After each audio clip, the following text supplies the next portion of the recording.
ঠাকুরগাঁ জেলার ঠাকুরগাঁ সদর উপজেলা হতে প্রায় 40 কিলোমিটার দূরে রানীশংকল উপজেলায় একটি দৃষ্টিনন্দন রাজবাড়ি বা জমিদার বাড়ি রয়েছে।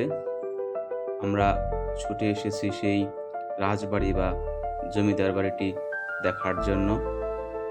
এই রাজবাড়ি বা জমিদার বাড়িটিকে দুটি নামেই এলাকার লোকজন খুব ভালো চিনে থাকেন। তার মধ্যে বিশেষ করে রানীশংকল উপজেলাটি মূলত এই রাজবাড়ির রানীর নাম অনুসারেই হয়েছিল, আর সেই নাম অনুসারে এই জমিদার বাড়িটির নাম রানীশংকল জমিদার বাড়ি হিসেবে অধিক পরিচিত। আর এর আরেকটি নাম হলো রাজা টঙ্কনাথ চৌধুরীর জমিদার বাড়ি। এই টঙ্কনাথ চৌধুরীর নামকরণটা বর্তমান সময়ের খুব অল্প সংখ্যক মানুষই বললে চিনতে পারে, বাট রানীশংকল জমিদার বাড়ি বললে শতকরা শতভাগ লোকই এটাকে সহজেই চিনতে পারে। রানীশংকল উপজেলার নামকরণটি আমরা যেভাবে জানি সেটি হচ্ছে, এটি মূলত এই জমিদার বাড়ির যে রানী ছিলেন অর্থাৎ রাজা টঙ্কনাথের যিনি সহধর্মিণী ছিলেন তার নাম অনুসারেই এই উপজেলাটির নামকরণ হয় রানীশংকল। একই সাথে এই বাড়িটির নামকরণও হয় রানীশংকল জমিদার বাড়ি নামে। আজকে আমরা সংক্ষেপে এর ইতিহাসটি জানার চেষ্টা করব। রাজা টঙ্কনাথের পূর্বপুরুষের আমাদের জানা মতে কেউই জমিদার ছিলেন না। বর্তমানে যেখানে রানীশংকল উপজেলা রয়েছে সেখান থেকে 7 কিলোমিটার পূর্বে কাটিহার নামক একটি জায়গা ছিল, যেখানে গোয়ালা বংশীয় এক নিঃসন্তান জমিদার বসবাস করতেন। এই জমিদারের মন্দিরে সেবায়েত হিসেবে কাজ করতেন মূলত টঙ্কনাথের পিতা বুদ্ধিনাথ। গোয়ালা জমিদার যখন ভারতের কাশীতে হিন্দু ধর্ম অবলম্বীদের জন্য বিশেষ যাত্রা হয়ে থাকে, সেই কাশী যাওয়ার সময় একটি তামার পাত্রে দলিল করে লিখে দিয়ে যান, যদি তিনি কোনো কারণে না ফিরতে পারেন বা না ফেরেন তাহলে এই জমিদার বাড়ির দেখভাল এবং এই জমিদারি এস্টেটের পরবর্তী কার্যক্রম পরিচালনা করবেন এই মন্দিরের সেবায়েত বুদ্ধিনাথ সাহেব। সৃষ্টিকর্তার অদৃশ্য লীলা। গোয়ালার জমিদার কাশী থেকে আর ফেরত আসেননি। কেন আসেননি, তিনি কোথায় চলে গেলেন, তার শেষ অবস্থা কি হয়েছিল, এ সম্বন্ধে কোনো ইতিহাস আমাদের কাছে বিশেষ করে আমার জানা নেই বা ইতিহাসের কোথাও আমি খুঁজে পাইনি।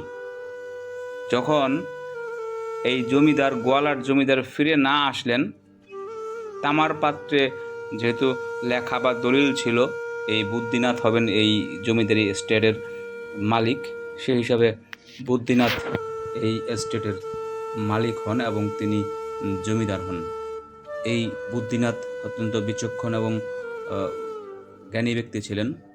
তিনি জমিদারি কার্যক্রম পরিচালনা করেন এবং এই বুদ্ধিনাথের দ্বিতীয় ছেলেই ছিলেন মূলত টঙ্কনাথ।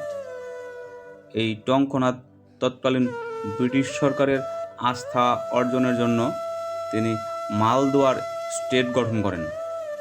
বিভিন্ন সময়ে বিভিন্ন ধরনের সামাজিক কর্মকাণ্ডে বিশেষ অবদান রাখেন এবং সামাজিক কর্মকাণ্ডে অবদানের জন্য 1925 সালে তৎকালীন ব্রিটিশ সরকার এই টঙ্কনাথ জমিদারকে চৌধুরী উপাধি দান করেন এবং পরবর্তীতে দিনাজপুর জেলার যিনি মহারাজা ছিলেন গিরিজনাথ রায়, এই গিরিজনাথ রায়ের অধিক আন্তরিক হয়ে ওঠেন তিনি এবং গিরিজনাথের প্রতি তিনি তার বশ্যতা বা অধীনস্থতা স্বীকার করে নেন।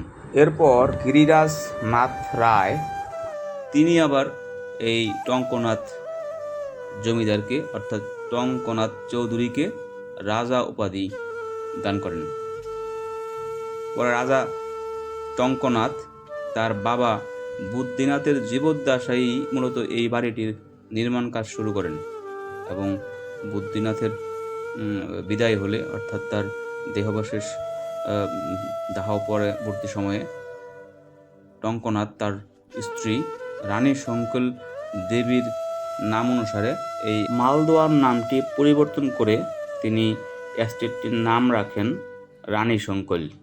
পরবর্তীতে ধর্মের দোহাই দিয়ে যখন এই দেশটাকে দুই ভাগে বিভক্ত করে ছিন্ন ভিন্ন করা হয়, তখন এই মাটিতে যাদের নারী পোতা ছিল, যে মানুষগুলো এই আবহাওয়ায় এই মাটিতে বড় হয়েছে, এখানে যাদের সাম্রাজ্য গড়ে তুলেছিল, এখানে যারা বিভিন্ন সামাজিক কর্মকাণ্ডে অবদান রেখেছিল, তারাও আর এখানে বসবাস করতে পারেনি। অদৃষ্টের এক কালো থাবায় তারা তাদের এই পৈতৃক ভিটা, নিজের গড়ে তোলা সাম্রাজ্যর পরিসমাপ্তি ঘটিয়ে নিভৃতে, কেউ রাতের আধারে, কেউ বা বিভিন্নভাবে বিভিন্ন সামাজিক কষাঘাত সহ্য করতে না পেরে এই ভূখণ্ড ত্যাগ করে চলে যায় পার্শ্ববর্তী দেশে। আমার মনে হয় অতি কষ্টে এই সকল বাড়িগুলোর ইট পাথরগুলো নিভৃতিতে এই সকল মানুষগুলোকে খুঁজে বেড়ায়, যে মানুষগুলোর হাতের ছোঁয়ায় এই বাড়িগুলো ছিল একসময় প্রাণবন্ত। আজকে এখানে সেই মানুষগুলোর ন্যূনতম পদচিহ্ন পড়ে না। না জানি কত যন্ত্রণায় এই বাড়িগুলো তাদেরকে খোঁজে। আর যাদের হাত ধরে এই বাড়িগুলোর নির্মাণ হয়েছিল, তাদের বংশধররাও না জানি কত যন্ত্রণায়, মনোকষ্ট, মনোবেদনায় এই মাটিতে আবার পা রাখার জন্য কত না জানি ব্যাকুল হয়ে আছে। বর্তমানে এই রাজবাড়িটি বা জমিদার বাড়িটি বাংলাদেশ প্রত্নতাত্ত্বিক অধিদপ্তরের অধীনে আমাদের পর্যটন সংস্থা এর দেখভাল করে থাকেন এবং অত্যন্ত গুরুত্বের সহিত এই ভবনটিকে রক্ষণাবেক্ষণ করা হয়ে থাকে এবং এটির আশেপাশের পরিবেশটাও অত্যন্ত সুন্দর ছিল। আমি উত্তরবঙ্গে যতগুলো রাজবাড়িতে বা প্রত্নতাত্ত্বিক নিদর্শন ঘুরে আসছি, তার মধ্যে আমার কাছে তুলনামূলকভাবে এই টঙ্কনাথ জমিদার বাড়ির ভিতরগত অবস্থা, যদিও ভগ্নদশায়, দরজা জানালা সবই ক্ষয়ে গেছে, পাটাতনগুলো সব খুলে গেছে, ভেঙে গেছে, এরপরও ভিতরে পরিবেশটা পরিচ্ছন্ন এবং সুন্দর ছিল, যেটা আমাকে খুবই আকৃষ্ট করেছে এবং আমার কাছে খুব ভালো লেগেছে। আমাদের প্রত্নতত্ত্ব অধিদপ্তরকে আমি অসংখ্য এবং বিশেষ ধন্যবাদ জানাই যে এই প্রাচীন এবং ঐতিহাসিক স্থানগুলোকে এভাবেই আসলে রক্ষণাবেক্ষণ করা উচিত। আমরা যারা প্রত্নতত্ত্ব স্থানগুলোকে দেখতে ভালোবাসি, ইতিহাসকে জানতে ভালো লাগে, ঐতিহাসিক স্থানগুলোকে হাতড়াতে ভালো লাগে এবং এই সকল ঐতিহাসিক স্থানগুলোকে ঘুরে ঘুরে যারা আমরা পৃথিবী থেকে শিক্ষা নিতে চাই যে এই পৃথিবীতে শক্তি, সামর্থ্য, অর্থ, সম্পদ, গায়ের জোর কোনো কিছুই স্থায়ী না, কোনো কিছুই স্থায়ী না। আজকে সেই টঙ্কনাথ, বুদ্ধিনাথ রাজা যারা ছিলেন, জমিদার যারা ছিলেন, তারা আজকে কোথায়? আজকে এর দেশ ছেড়েছে অনেকেই, অনেকেই এই পৃথিবী ছেড়েছে। যারা একসময় রাজা, বাদশাহ, জমিদার ছিলেন, তাদের 100% লোক এই পৃথিবী ছেড়ে তাদের এত ক্ষমতা, এত শক্তি, এত অর্থবিত্ত সব এই মাটির উপর ফেলে রেখে চলে গেছেন। সৃষ্টিকর্তার ডাকে তাদেরকে এই পৃথিবী ছাড়তে হয়েছে। অথচ আমরা ভুলে যাই যে আমাদেরকে একদিন এই পৃথিবী ছাড়তে হবে। আমাদের প্রকৃতি থেকে, আমাদের চারিপাশ থেকে, ইতিহাস ঐতিহ্য থেকে শুধুমাত্র এই শিক্ষাটা নেওয়ার জন্যই আমরা বারবার ছুটে যাই বিভিন্ন প্রত্নতাত্ত্বিক স্থানগুলোতে। এগুলো আমাদেরকে মনে করিয়ে দেয় পৃথিবীর ধন সম্পদ, শারীরিক ক্ষমতা, রাজনৈতিক, অর্থনৈতিক ক্ষমতা পৃথিবীতে এগুলো খুবই ক্ষণস্থায়ী। আসলে এই সকল প্রত্নতাত্ত্বিক স্থানগুলোতে গেলে হৃদয় থেকেই কিছু চিন্তা চলে আসে, কোথায় সেই সকল পরাক্রমশালী ব্যক্তিবর্গ, কোথায় সেই সকল পেয়াদারদেরকে নিয়ে এই দেশে শাসন, শোষণ কার্য পরিচালনাকারী ব্যক্তিবর্গ? আজকে কেউ নেই, কেউ থাকবে না, কেউ থাকারও কথা না। আমরা শুধু ভুলে যাই, এটাই হচ্ছে আমাদের সবচেয়ে দুর্ভাগ্য এবং কষ্টের বিষয়। আমরা কিছুতেই মনে রাখতে চাই না যে এই পৃথিবীর সকল কিছু ক্ষণস্থায়ী, আমাদের জন্য অপেক্ষা করতেছে বরং অনন্ত একটি জীবন।